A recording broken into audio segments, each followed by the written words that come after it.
Hey everyone, Jess with J. Hoffman Knives. Wanted to show you a quick tip if you're going to make patterns or templates for your knives. Something I've started doing recently.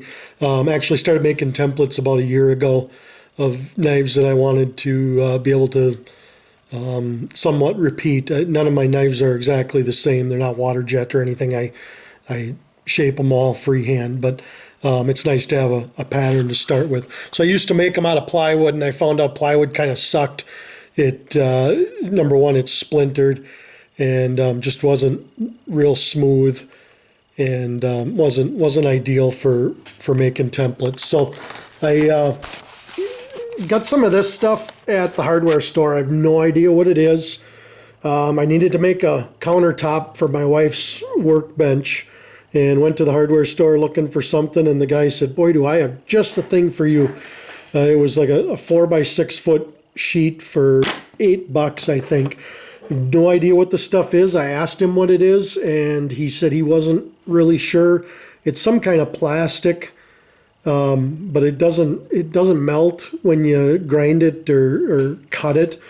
About a 1/4 inch thick. It's pretty hard. Does chip out a little bit when you drill it, which isn't a big deal, but it's about 1/4 inch thick. So I made my wife's workbench top and ended up with quite a bit left over, and I use it now for my templates. It works great. Like I said, it cuts like a dream. It grinds like a dream. It actually grinds pretty easily, very easily, so you got to be careful. The biggest drawback of it is that it stinks. I do wear a respirator, obviously, but it also makes my shop look like I've got a nasty cocaine habit. So leaves white powder all over the place, and I've got razor blades all over the shop too. So I guess if the cops come over, I could maybe be in trouble.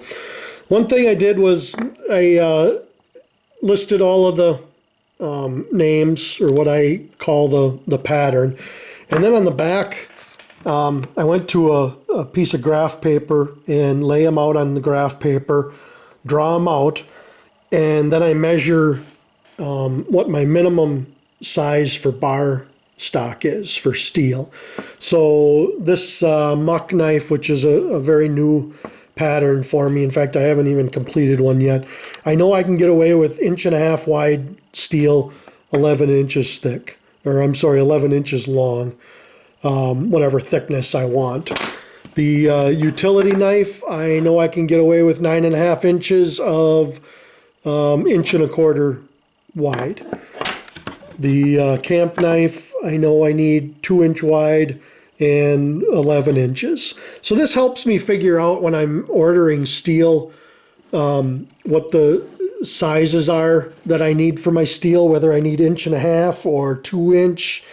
You know, I could always make a muck out of 2 inch steel, but then I've got a lot of waste. So I just as soon use the 1.5 inch if I can get away with it. So just kind of a neat little tip. If anybody has any idea what this stuff is, let me know. I don't think I'll need to buy any more in the near future, but it works pretty slick for what it is. So if you have any questions or any comments, please feel free to contact me on Facebook, Jess Hoffman, or J. Hoffman Knives. Also, jhoffmanknives.com. And appreciate it if you'd follow me on Instagram. Talk to you later. Bye.